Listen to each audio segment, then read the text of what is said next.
January is cervical cancer awareness month. आज हम बात करेंगे डॉक्टर विनीता गोयल से, who is HOD and director radiation oncology, Fortis Hospital, Shalimar Bagh, नई दिल्ली में, अबाउट सर्वाइकल कैंसर और उससे जुड़े हुए बहुत सारे सवालों पर। Hello doctor. सर्वाइकल कैंसर के बारे में बहुत कम बात होती है डॉक्टर विनीता, जबकि ये औरतों में सेकेंड मोस्ट पाया जाने वाला कैंसर है आफ्टर ब्रेस्ट कैंसर। ऐसा क्यों है? तो हेलो एवरीवन। निधि, तुमने बिल्कुल सही सवाल पूछा है कि सर्वाइकल कैंसर के बारे में हम बात क्यों नहीं करते, जबकि ब्रेस्ट कैंसर के बारे में हम हर जगह डिस्कशन देखते हैं। अगर मैं बहुत सारे लोगों से पूछूं तो ब्रेस्ट कैंसर के सपोर्ट ग्रुप्स हम देखते हैं, सर्वाइवर्स की स्टोरीज हम पढ़ते हैं सोशल मीडिया पे।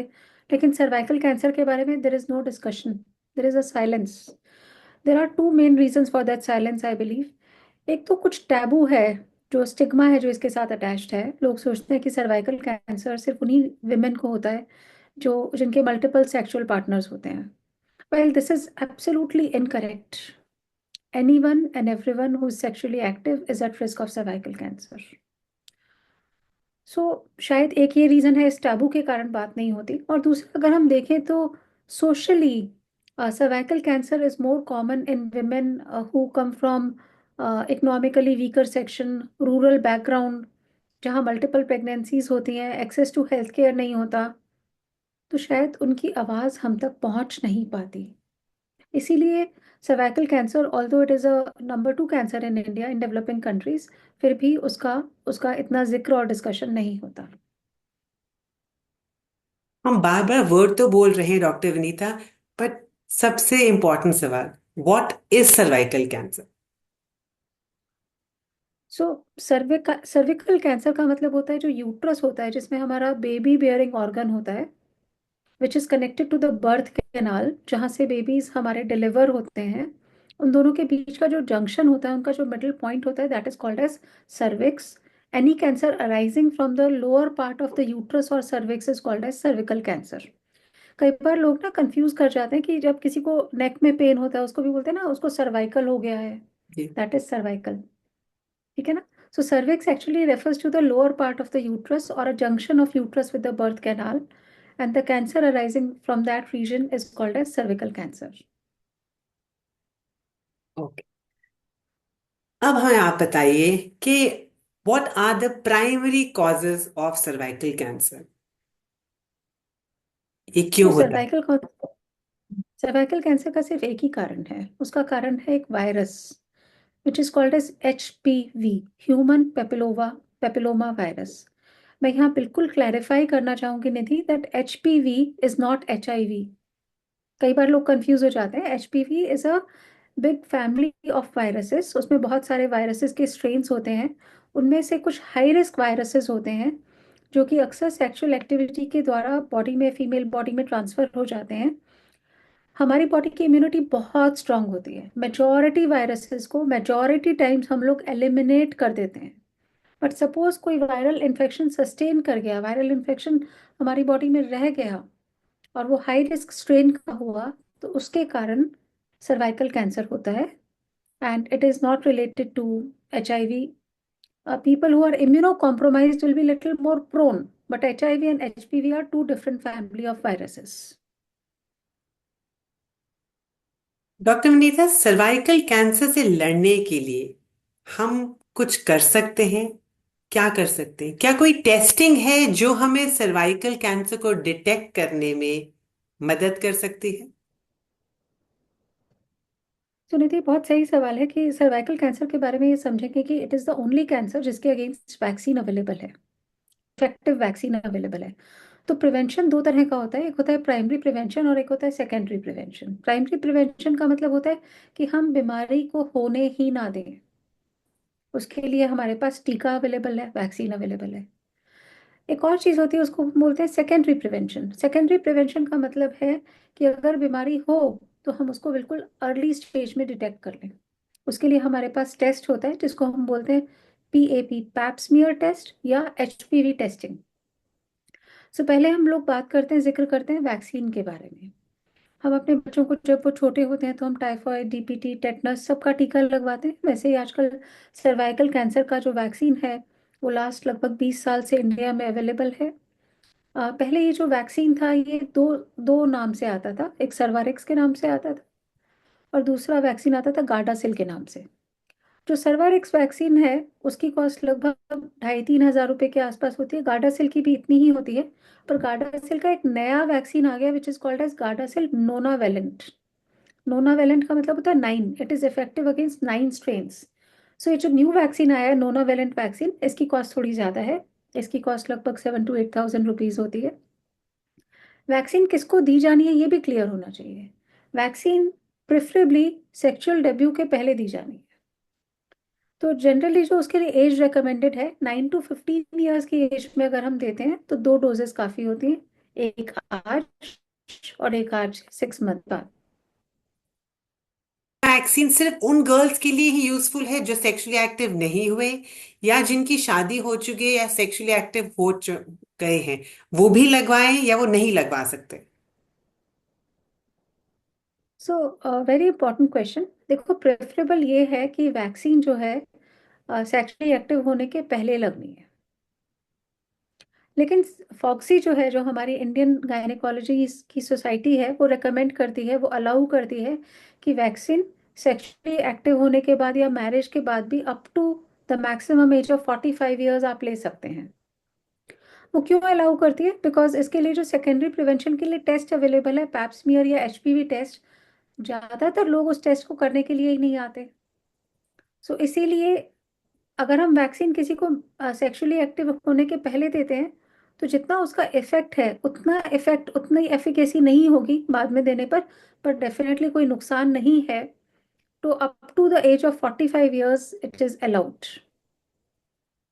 Okay. I also want to mention one more thing कि अब एक इंडियन वैक्सीन भी आ गई है। उस इंडियन वैक्सीन का नाम है सर्वावैक। सर्वावैक की भी सेम डोजेस हैं। लेस देन 15 ईयर्स के एज में 2 doses, above the age of 15 years 3 doses. लगभग कॉस्ट सेम है, मतलब 2 to 3,000 रुपीज़ के आसपास ही सर्वावैक की भी कॉस्ट है।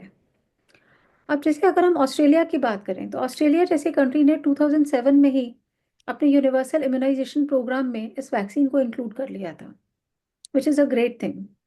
हम लोगों की पॉपुलेशन ज़्यादा है, इंडिया में वैक्सीन बनी नहीं थी, इसलिए अभी तक ये यूनिवर्सल इम्यूनाइजेशन प्रोग्राम में नहीं आ सकी है। But I am very sure अब डब्ल्यूएचओ ने एक मैंडेट दिया है कि 2030 तक हमारे को सर्वाइकल कैंसर को वर्ल्ड से एलिमिनेट करना है। It looks like a very ambitious dream, but उसके कहने उसके कारण मुझे ऐसा लगता है कि आने वाले टाइम में यूनिवर्सल इम्यूनाइजेशन प्रोग्राम में भी ये वैक्सीन जरूर आ जाएगी। मतलब एक वैक्सीन, एक कैंसर के अगेंस्ट वैक्सीन अवेलेबल है। हम्म। मतलब जहाँ ब्रेस्ट कैंसर का कोई प्राइमरी प्रिवेंशन नहीं है, ब्रेस्ट कैंसर के लिए आज भी कोई वैक्सीन नहीं है, जो नंबर 2 कैंसर है इंडिया में उसके अगेंस्ट वैक्सीन है।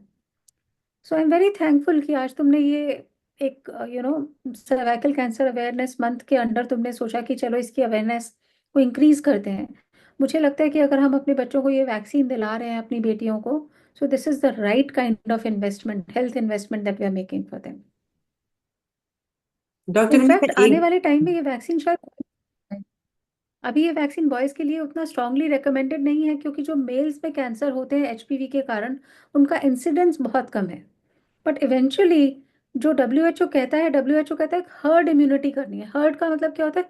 कम्युनिटी पूरी इम्यूनाइज्ड होनी चाहिए, so that males are also not transmitting this virus to the women.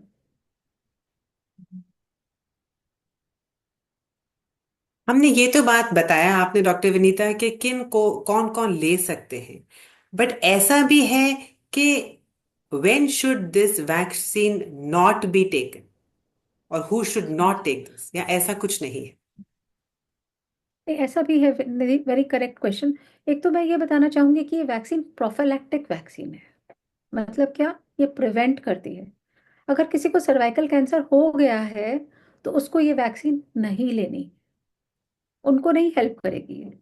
Secondly, अगर if there is a young women who is pregnant या ब्रेस्ट फीड कर रहे हैं उस टाइम पे नहीं लेनी है। अगर सपोज कोई बहुत इम्यूनो कॉम्प्रोमाइज्ड है, जैसे कभी कोई ट्रांसप्लांट हुआ है, ल्यूकीमिया सर्वाइवर्स हैं जिनकी इम्यूनिटी ऑलरेडी बहुत लो है, सो उनको भी ये वैक्सीन नहीं लेनी है. So that forms a very small subset of people who do not have to take this vaccine. We also have to understand another thing. Breast cancer और सर्वाइकल कैंसर में जब हम डिफ्रेंशिएट करते हैं, तो ब्रेस्ट कैंसर फिर भी 4-5% cases में हेरिडिटरी होता है कि भाई मदर को हो गया तो डॉटर को चांस है. यहाँ पे ये फियर नहीं है सर्वाइकल कैंसर में. Cervical cancer is not happening because of genes, it is happening because of a virus. So कभी कभी ऐसा होता है कि एक फैमिली में किसी को सर्वाइकल कैंसर हुआ और पूरी फैमिली पैनिक कर जाती है. वैक्सीन दिलाना अच्छी बात है, पर पैनिक करने की जरूरत नहीं है. आपने एक बात बोली थी शुरू में कि स्क्रीनिंग में एक टेस्ट है जिसका आपने नाम लिया पैप स्मीयर. डॉक्टर ये बताइए कि do we need to get the pap smear done vaccination लगाने के बाद भी? So very very good question. So Nidhi, हम सब ने जब कोविड की वैक्सीन ली थी, तो हम सुनते थे कि उनकी एफिकेसी कितनी है. हम सुनते थे 65% प्रोटेक्शन दे रहे हैं, 70% प्रोटेक्शन दे रहे हैं. सो जो सर्वाइकल कैंसर की वैक्सीन हैं, ये भी अराउंड 70% प्रोटेक्शन देती हैं. सो इसलिए सर्वाइकल कैंसर की वैक्सीन लगवानी है, लेकिन उसको लगवाने के बाद भी once in 3 to 5 years pap smear test करना है. पैप्समियर टेस्ट कर रहे हैं तो एवरी 3 years करना है. एचपीवी टेस्ट कर रहे हैं तो वंस एवरी 5 years करना है. यहाँ पे मैं ये भी क्लियर करना चाहूँगी कि सर्वाइकल कैंसर के जो दोनों टेस्ट हैं, एचपीवी टेस्ट और पैप्समियर टेस्ट, ये दोनों ही बिल्कुल पेनलेस टेस्ट हैं. मैमोग्राम करते हुए फिर भी जब ब्रेस्ट को कंप्रेस किया जाता है दो एक्सरे प्लेट्स के बीच में, तो थोड़ा पेन होता है. यहाँ पे कोई पेन नहीं होता. आप गायनेकोलॉजिस्ट के पास जा सकते हैं, ओपीडी में ही उसका सैंपल वो ले लेते हैं एग्जामिन करके. 2 to 3 days के बाद उसकी रिपोर्ट आ जाती है. डॉक्टर ने जो आपने पहले बताया कि वैक्सीन कौन सी लगनी चाहिए, एक question. Can you walk into a hospital? ये कौन लगाएगा इस वैक्सीनेशन को? आपका गायनाकोलॉजिस्ट या कोई भी hospital? And do we need to have a prescription for it? कोई कैसे लगवाए? You have to definitely consult a doctor before getting the vaccine. So generally जब 18 years के कम के जो बच्चे होते हैं, डॉटर्स होती हैं हमारी, उनको तो पीडियाट्रिशियंस ही लगाते हैं. अगर 18 के बाद आप ये वैक्सीन लगवा रहे हैं, तो they can always go to a gynaecologist who usually administers these vaccines. और वैक्सीन्स वाइडली अवेलेबल हैं. वैक्सीन की अवेलेबिलिटी या शॉर्टेज कोई इशू ही नहीं है. आपने ये पॉइंट जो मैं अब सवाल करने वाली हूँ, आपने पहले ऑलरेडी क्लियर कर चुके हैं आप, बट फिर भी मैं इसको रिपीट करूंगी क्योंकि आपको शायद मैंने आपसे डिस्कस किया था कि हम एक कॉलेज में गए थे ब्रेस्ट कैंसर अवेयरनेस के लिए पिंक अक्टूबर में. और वहां पे जब यंग गर्ल से हमने बात करी सर्वाइकल वैक्सीनेशन के बारे में, आई वॉज प्लेजेंटली सरप्राइज्ड. मतलब कि सबने बोला नहीं, हम इसके बारे में बात नहीं करना चाहते, और हमारी मदर्स को तो हम कन्विंस भी नहीं कर सकते. तो आज मैं आपसे सवाल पूछ रही हूँ जिसका सवाल आंसर आप शायद दोगे तो we can convey to more and more people. There is a misconception among women, mothers particularly, that cervical vaccine is only required in cases where the individual या young girl has multiple sexual partners. Please इस misconception को दोबारा clear करिए, जबकि आप पहले भी एक बार कर चुके हो doctor. Very very valuable point. बच्चे मदर से बात नहीं करना चाहते, मॉम बच्चों से बात नहीं करना चाहती. We are a close society, हम बात नहीं करते हैं. लोग सोचते हैं कि सर्वाइकल कैंसर वैक्सीन क्यों देनी है बेटी को, जब वो सेक्सुअली एक्टिव नहीं है या उसके कोई मल्टीपल पार्टनर्स नहीं है, she is going to get married in a normal family. It's okay. Cervical cancer is not only related to multiple sexual partners, it is related to a virus which gets transmitted during sexual activity. So इसलिए even if you are following monogamy, if you have a single partner, सब कुछ ठीक है, तो भी हर daughter को ये vaccine लगवानी है. I want to say it on record that my daughter has already received vaccine and I'm very proud of that fact. Every daughter has to get this vaccine. हमें इसके बारे में बात करनी है. Thank you doctor Vinita. ये point बोलने के लिए हम अर्ज करते हैं सारे व्यूअर्स को, प्लीज इस बात को ध्यान से सुनिए। Let us talk about it. जब एक डॉक्टर कह रही है कि उन्होंने अपनी बेटी को लगवाया है, तो बात करें। जब बात करेंगे कि जैसे डॉक्टर विनीता ने कहा, ये एक इकलौता अभी के लिए कैंसर है जिसके पास हमारे पास एक वैक्सीनेशन अवेलेबल है। So let's please get our daughter vaccinated against cervical cancer. Thank you doctor मैं विनीता। क्या कोई एक पॉइंट और भी पॉइंट है रखूंगी जो नदी जिसके बारे कि में आप बताना चाहोगे? If I have missed out anything. a very small point I wanted to make कि okay, I am sorry, I wanted to make just one more point. मैं ये भी क्लैरिफाई करना चाहूंगी कि हम ये क्यों रेकमेंड करते हैं कि डॉटर्स को ये वैक्सीन 9, 10 या 11 ईयर्स की एज में लगना चाहिए। उसका एक रीज़न है कि हम हर्ड इम्यूनिटी, पूरी कम्युनिटी को इम्यूनिटी क्रिएट करने की कोशिश कर रहे हैं। अदरवाइज तो शायद ये वैक्सीन 17, 18 और 20 ईयर्स पे भी लग सकता है। सो आप अपनी बेटियों को ये वैक्सीन टाइम से लगवाइए and even have a discussion with your gynaecologist और paediatrician. I would say that there is no harm. One should consider giving this vaccine to the young boys also. ये एक ऐसा टीका है जो जान बचा सकता है। हम सब लगवाते हैं अपने बच्चों को, इस वैक्सीन को भी हमें जरूर लगवाना है। डॉक्टर विनीता, एक सवाल। जब आपने यंग बॉयज के बारे में बात कही, जैसे हमने पहले डिस्कस किया कि जो गर्ल्स सेक्सुअली एक्टिव हो चुकी हैं उनको भी लगाया जाए, does the same principle apply for boys also? Yes, the same principle applies for boys also. एक और भी चीज निधि कि ये जो वैक्सीन है ये सिर्फ सर्वाइकल कैंसर को नहीं प्रिवेंट करती है। Cervical cancer, vaginal cancer, vulval cancer, penile cancer, anal cancer, oropharyngeal cancers, ये 5 6 कैंसर्स जो भी ह्यूमन पेपिलोमा वायरस से रिलेटेड हैं उन सबको प्रिवेंट करती है। प्लस कुछ वार्ड्स होते हैं, वायरल वार्ड्स, उनको भी प्रिवेंट करती है। हमें इसको वैक्सीन को ना मार्केट अच्छे से करना है। मतलब मार्केट ये कह के नहीं करना है कि एक सेक्सुअली ट्रांसमिटेड डिजीज या हम एसटीडी के प्रिवेंशन के लिए इसको दे रहे हैं। हम इस वैक्सीन को कैंसर के प्रिवेंशन के लिए दे रहे हैं। सही नजरिए से इसको देखना है। Thank you doctor Vinita so much.